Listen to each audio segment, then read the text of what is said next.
3D printer system vs PlayStation 2 system.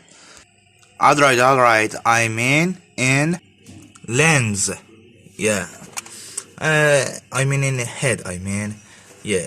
You can see the head would move with lots of things in mechanic, like shafts and yeah. Printer move his head with the shafts and mechanic things, look like a PlayStation lens and in the C driver. Let's try and first we turn on the PlayStation and prepare the 3D printer. First 3D printer. As you can see, we wanna move the head into the last part of the 3D printer.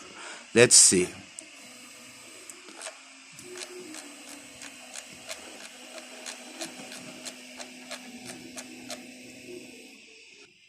In 3 seconds it had been done, its procedure. And now let's see.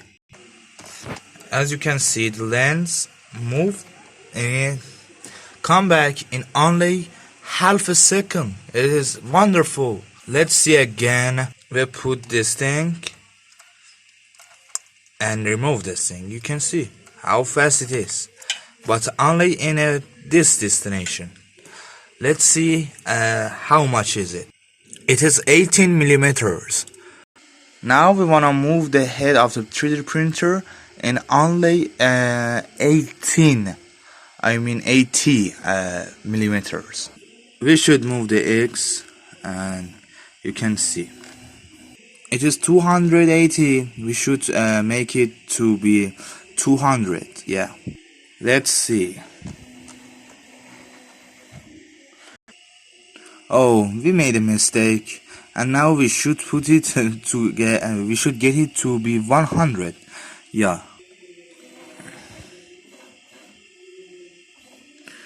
Yeah, this kind of move is terrible. Okay, let's restart it. Home it itself, and let's see.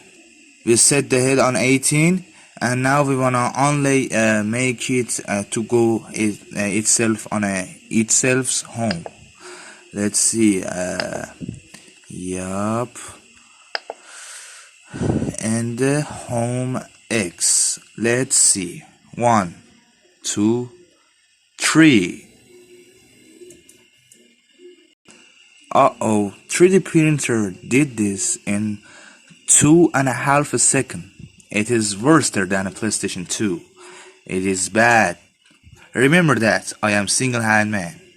Now subscribe and comment me now.